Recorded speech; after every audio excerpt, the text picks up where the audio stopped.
Selamat bertemu kembali pada mata kuliah Metodologi Penelitian dan Statistik. Pada sesi ini kita akan membahas kutipan ataupun quotation.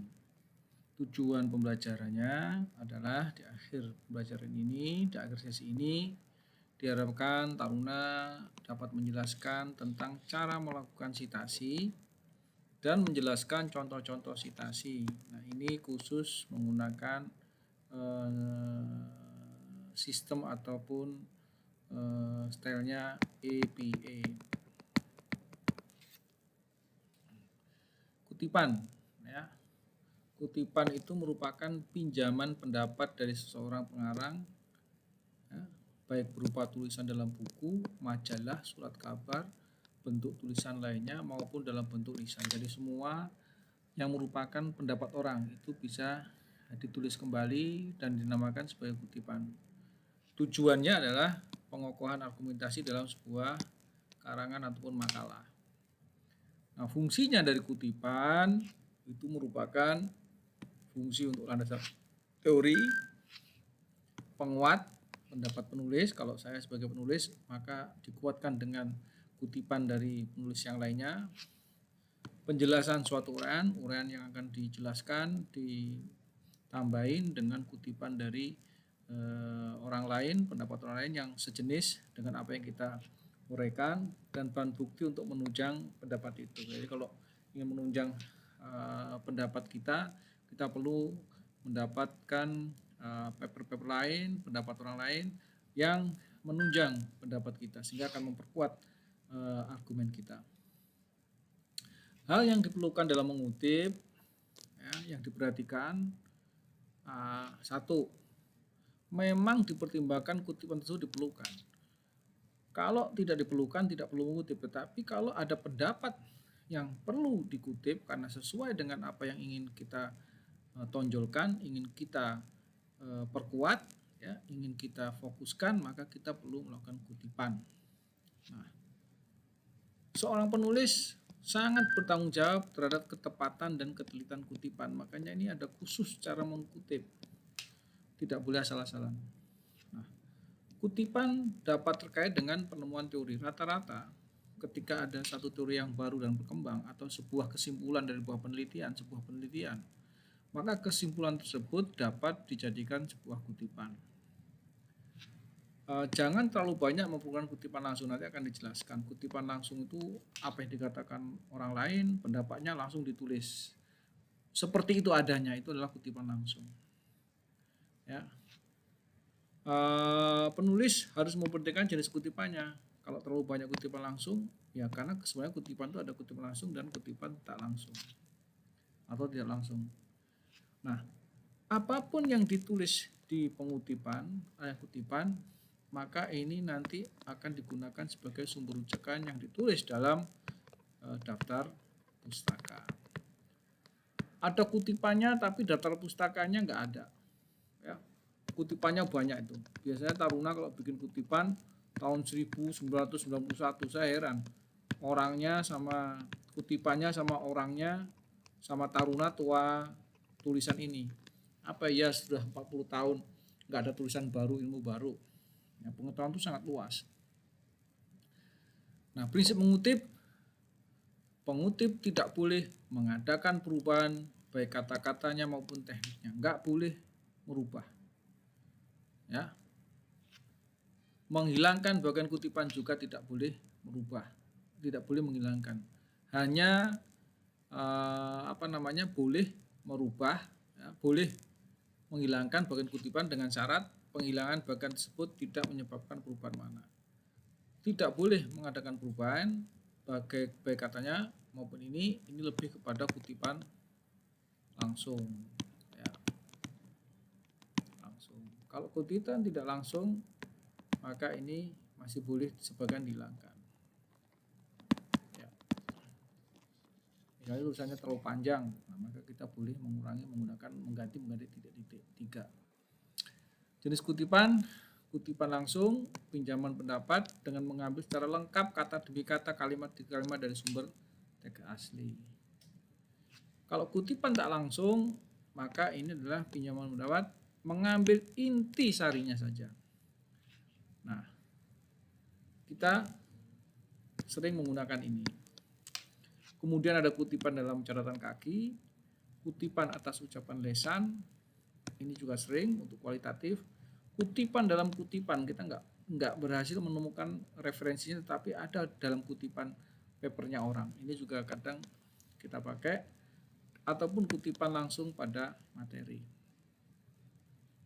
Kutipan langsung ini adalah cara mengutip. Kalau tidak lebih dari 4 baris, ya, maka kutipan itu diintegrasikan dengan teks. Jarak antar barisnya 2 spasi. Kutipan diapit dengan tanda kutip. Nah, sesudah kutipan selesai, tanda kurung ditulis sumber dari mana kutipan itu diambil dengan menulis nama singkat atau nama keluarga, berarti nama belakang, tahun terbit, dan nomor halaman tempat kutipan itu diambil. Jadi kalau kutipan langsung sangat straight. Contoh, ya, saya menulis bla bla bla bla. Setelah itu dalam kurung nama saya, nama family, nama terakhir Priyadi. Ya, saya kutip dari paper saya yang tahun 2015, titik 2, halamannya adalah halaman 3. Nah, seperti ini.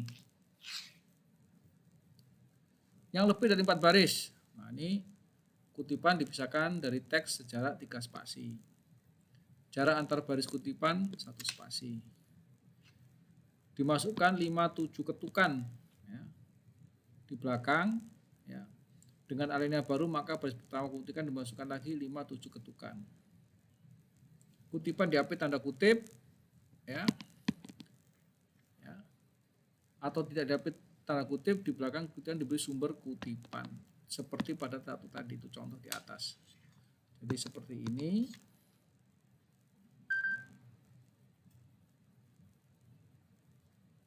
Boleh, ya. Nah, 57 itu masuknya kalau alinianya ini, nah ini tulisan. Ini 57 ketukan. Ya. Kutipan tak langsung. Kutipannya diintegrasikan, jarak antar baris kutipan spasi rangkap, kutipan tidak diapit tanda kutip, jadi tidak perlu pakai ini. Sudah selesai diberikan kutipan. Jadi sama, ya.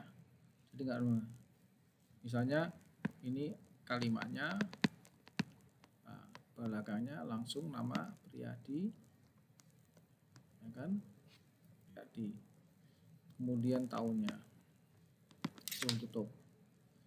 Kalau ini kutipan catatan kaki selalu ditempatkan pada spasi rapat, meskipun kutipan itu singkat saja, kutipan diberi tanda kutip, kutip seperti dalam teks aslinya. Ucapan lesan harus dilegalisir oleh pembicara atau sekretarisnya. Dapat dimasukkan ke dalam teks baik kutipan langsung maupun tidak langsung. Harus dilegalisir dulu, divalidasi dulu. Benar nggak tadi yang disampaikan, yang diucap? Jangan sampai nanti berbeda.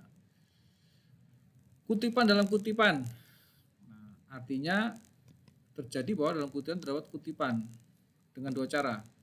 Bila kutipan asli tidak memakai tanda kutip, kutipan dalam kutipan dapat mempergunakan tanda kutip tunggal atau tanda kutip ganda. Bila kutipan asli memakai tanda kutip tunggal, kutipan dalam kutipan memakai tanda kutip ganda. Sebaliknya bila kutipan asli memakai tanda kutip ganda, kutipan dalam kutipan memakai tanda kutip tunggal. Jadi kalau ada tanda kutip begini, di dalamnya ada kutipan pakai tanda kutip 1 tunggal. Kalau di dalamnya ada kutipan tunggal, double ganda, maka di depannya kutipannya tunggal. Nah, kutipan langsung pada materi, ya. Kutipan langsung dimulai dengan materi kutipan hingga penghentian terdekat berupa koma, titik koma atau titik disusul dengan sisipan penjelas siapa yang berbicara. Nah, ini contoh kutipan dalam kutipan. Ya. Nah, kutipan kurang dari 40 kata. Tadi sudah dijelaskan, kalau yang ini tanda kutipnya seperti ini. Ya, contoh menyimpulkan kebiasaan melakukan latihan kebakaran menjadikan ABK ini ada tanda kutipnya, ya, ada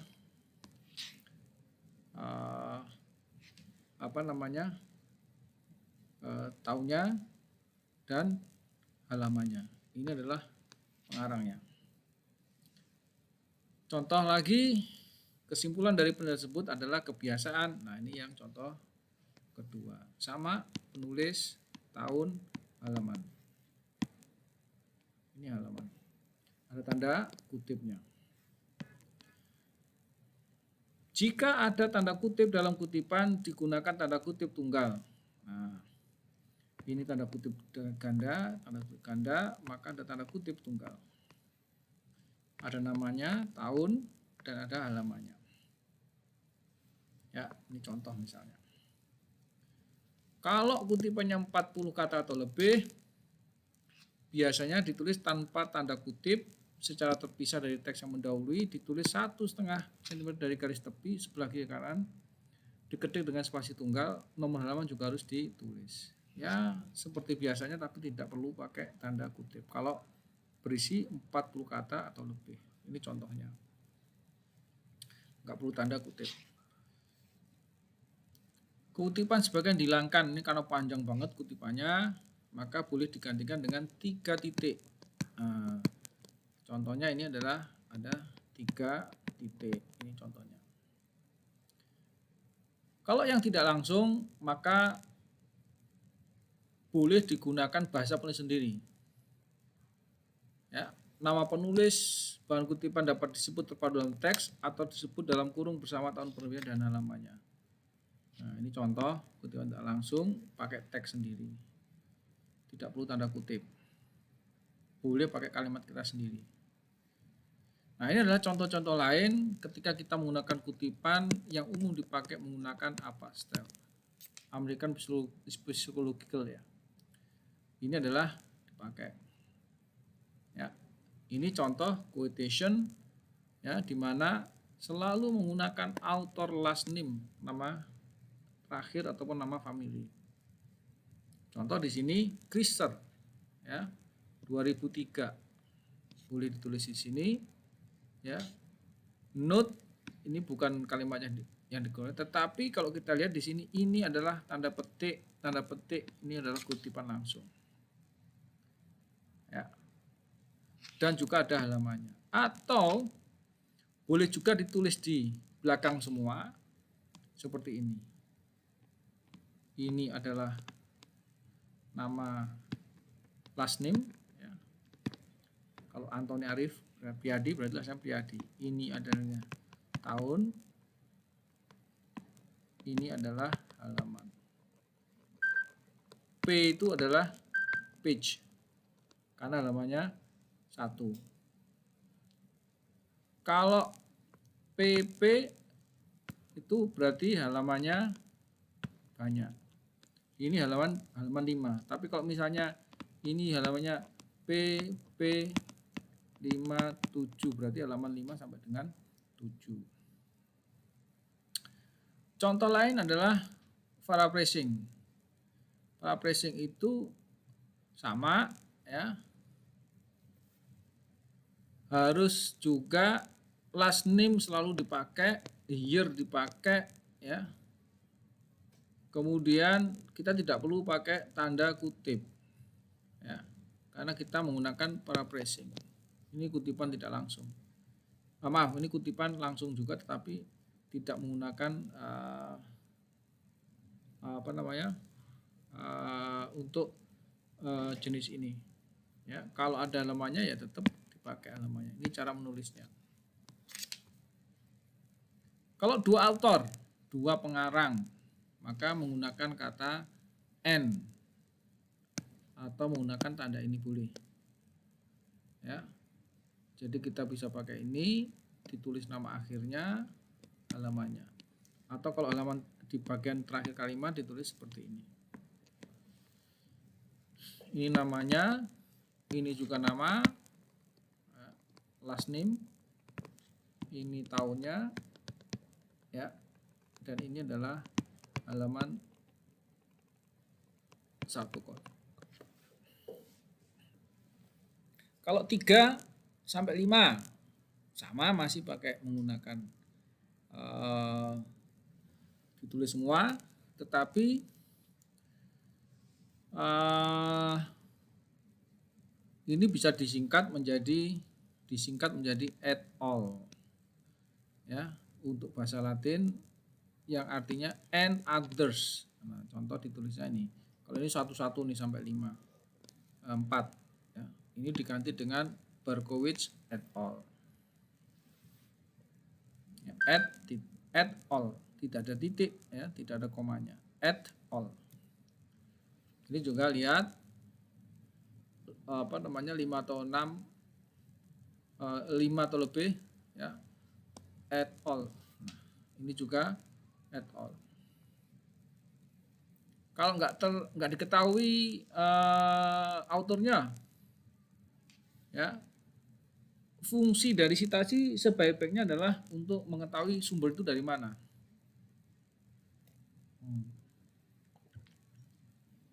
Kalau tidak diketahui, ini contoh kalau dari televisi, ya, kita harus ngomong television.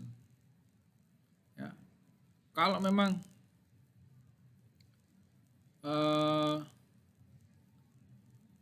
nggak tahu betul, ya pakai tulisan anonymous.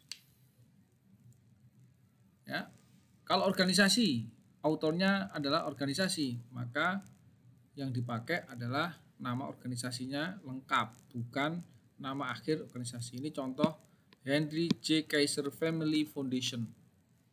Ya, kalau misalnya nama orang tadi kan Anthony Priadi, maka yang ditulis last name. Tapi kalau Kementerian Perhubungan, ini tidak boleh ditulis hanya perhubungan saja, karena ini bukan nama, tapi ini adalah organisasi, sehingga tetap ditulis lengkap Kementerian Perhubungan. Ya, koma misalnya tahun berapa? 2020 halaman PX10. Kalau organisasinya tuh nanti dipakai terus, maka cara penulisannya pada kutipan yang pertama ditulis lengkap National Institute of Mental Health dalam parentesis kurung seperti ini, kemudian koma tahun 2010. Nah, pada kutipan berikutnya di halaman berikutnya nanti cukup menulis seperti ini dalam kurung NIMH, 2010. Kalau kemudian ada nama pengarang yang nama akhirnya sama, ya, supaya tidak membingungkan, maka akhirnya, ya, inisialnya, ya, use initial with the last name. Initial berarti nama depannya itu ditulis dan ini ada nama lagi. Ini tetap last name, ya, maka yang ini adalah initial. Kalau misalnya Anthony Priadi, ternyata ada yang namanya Sarah Priadi. Nah, kalau last name-nya sama, maka untuk menulis ini harus dihindari supaya nggak bingung, maka saya pakai inisial A. Priadi. Kalau two or more works by same author, jadi pengarangnya pada tahun yang sama menulis banyak paper atau reference, ya, maka biasanya ditambahkan letter kecil A, B, dan seterusnya. Ini contohnya. Jadi Durkheim pada tahun 2003 ini karya yang ke B. Dua atau lebih pekerjaan in the same parenthesis. Ya. Kalau citasinya seperti ini, ya, sama tulisannya yang disitasi sama menjelaskan tentang ini, maka tulisannya adalah Berkowitz et al. Artinya ini adalah and others, titik, ya kan, koma 2003, titik 2, titik, koma, ini menunjukkan pengarang yang lain. More works, two or more works in the same parenthesis. Ini autornya ada banyak.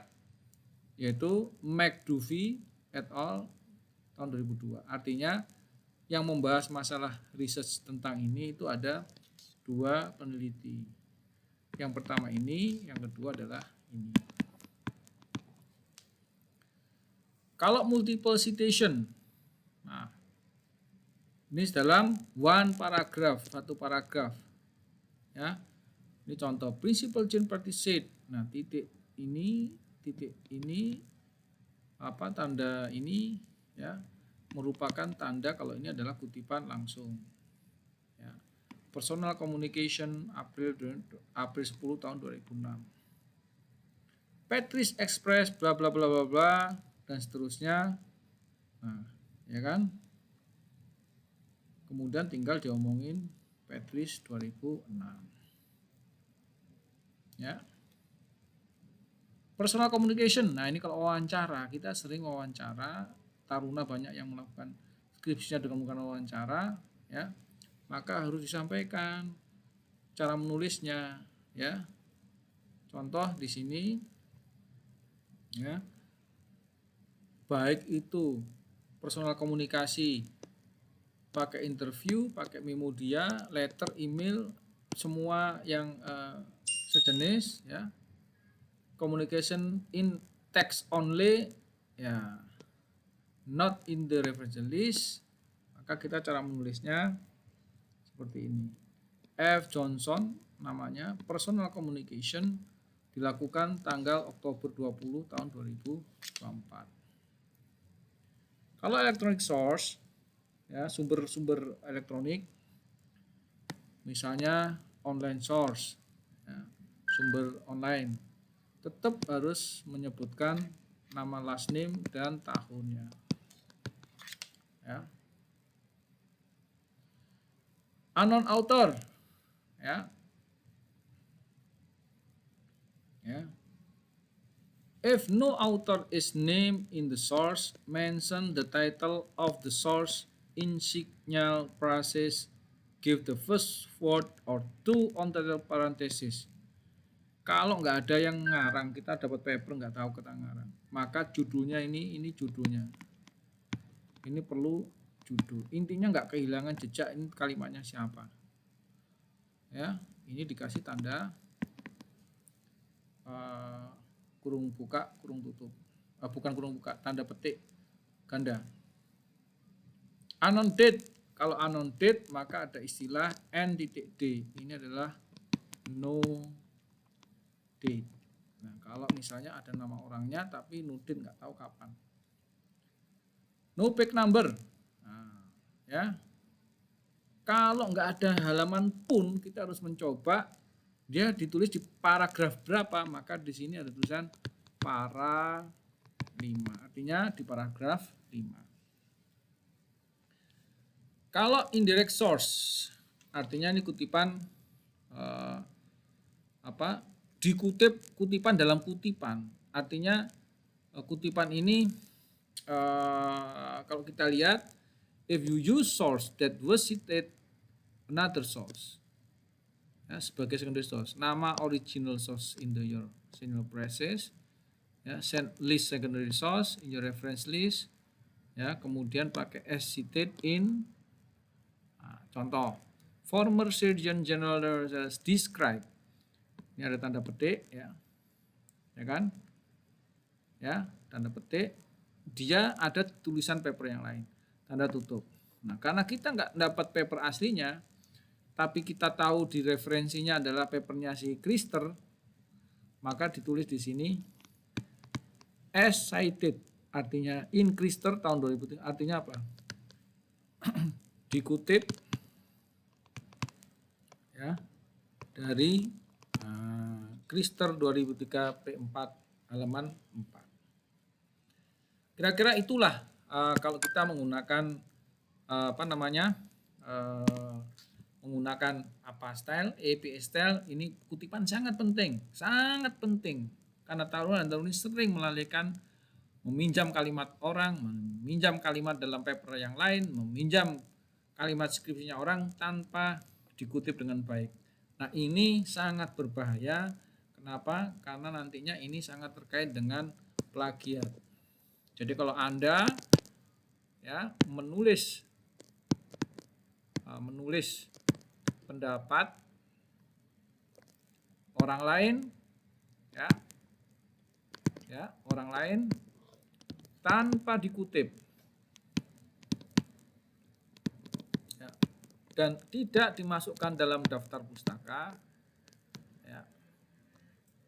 maka ini dinamakan dengan plagiat. Baik, terima kasih, selamat belajar. Sampai ketemu pada sesi berikutnya. Tetap semangat dan elaborate more sumber-sumber lain terkait dengan kutipan. Sampai ketemu pada sesi berikutnya.